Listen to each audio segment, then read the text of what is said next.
Hi, hello, my name is Gomer Joseph. I hope you've all been having a great day so far. Welcome back to another True Crime Tuesdays video. If you are new, I welcome you.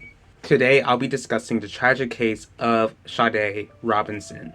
This was one of the most disturbing, sickening cases which I have ever researched. Sade had her whole life ahead of her, yet some sicko decided to betray her trust and brutalize her in the worst way imaginable. Now, I encourage you all to do your own research with this case and not just look at my video for all of the information. Here we go. Sade Robinson was born on May 10th of 2004 in Mississippi to parents Carlos Robinson and Sheena Scarborough, and I know that she had a sister named Adriana. Now, when Sade was 2, she and her family moved to Milwaukee. Sade was known to be the sort of person who was always smiling. She made others around her feel good. She was known to have lit up a room. She even participated in Girl Scouts when she was younger. Sade was known to be athletic. She enjoyed playing soccer. Sade loved music. She enjoyed singing and dancing. She was known to be intelligent. Sade did well in school. She was known to be a good influence. She was known to be remarkable. And as she grew older, she dreamed of joining the Air Force. But, before joining the Air Force, she would go to school to study criminal justice in the Milwaukee Area Technical College. Now, while she was in college, she worked 2 jobs. And the jobs that she was working at was a country club and a place called Pizza Shuttle. On April 1st of 2004, Sade is 19 years old at this point. She's at her apartment and she tells an employee who works at the apartment that she was ready to go on a date with some guy. And of course, this wasn't anything that was out of the ordinary. Like, people go on dates all of the time, but unfortunately, this date would seal Sade's tragic fate. The next day, Sade, who, never had any issues arriving at work, never showed up to her job at Pizza Shuttle. Knowing that Sade is not irresponsible like this, a friend of hers got concerned and called the police to report Sade missing. The police eventually arrived at Sade's apartment. And of course, they got in contact with the employee who worked at the apartment and got word that Sade was excited to go on this date the other night. But unfortunately, Sade never made it back to her apartment after this date. Really, the last time that anyone heard from Sade was from a Snapchat post. And, according to the Snapchat post, Sade was at a place called Dukes on Water.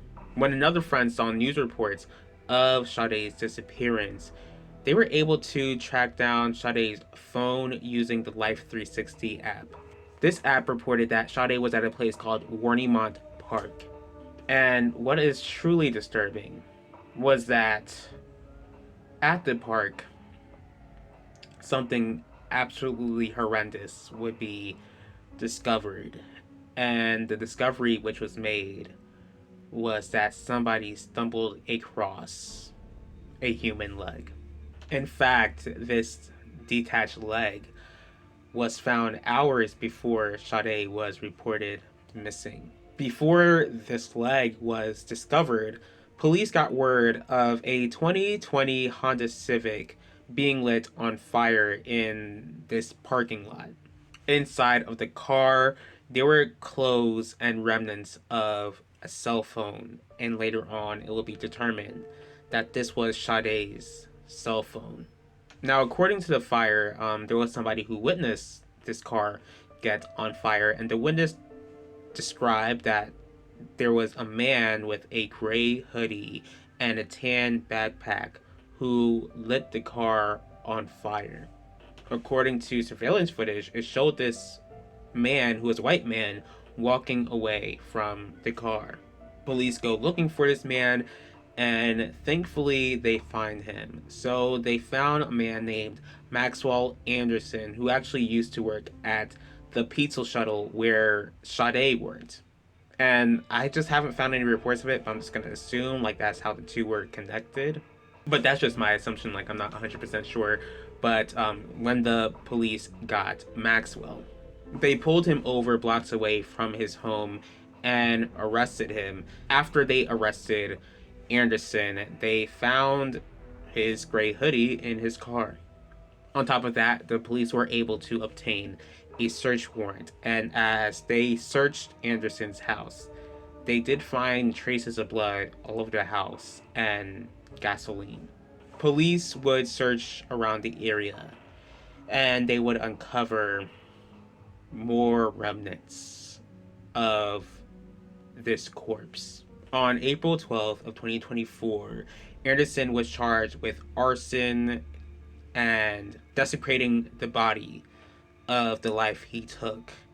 And unfortunately, the remains that were found, the life that he took, was determined to be Sade's life.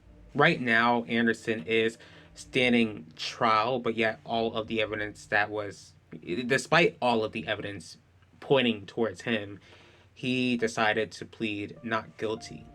And unfortunately, all of Sade's remains have not been found. Sade was supposed to turn 20 this year.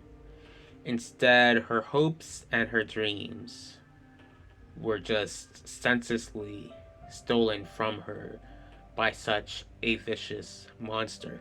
If Anderson does not repent of his sins and trust in Jesus Christ alone to save him, then God will make sure that he will be punished for what he did to Sade for all of eternity. I do pray for Sade's family and loved ones. I pray that God would comfort them as they mourn Sade. I thank you all for taking the time in your day to watch this video. If you did like this video, please feel free to hit the like button. If you have any thoughts on this case at all, please leave your thoughts in the comment section below. If you'd like to see more videos from me, please feel free to subscribe and click the bell to be notified about the next video. If there is a certain true crime case that you would like me to cover, go ahead and let me know. I will see y'all for next True Crime Tuesdays, and I'll talk to y'all later.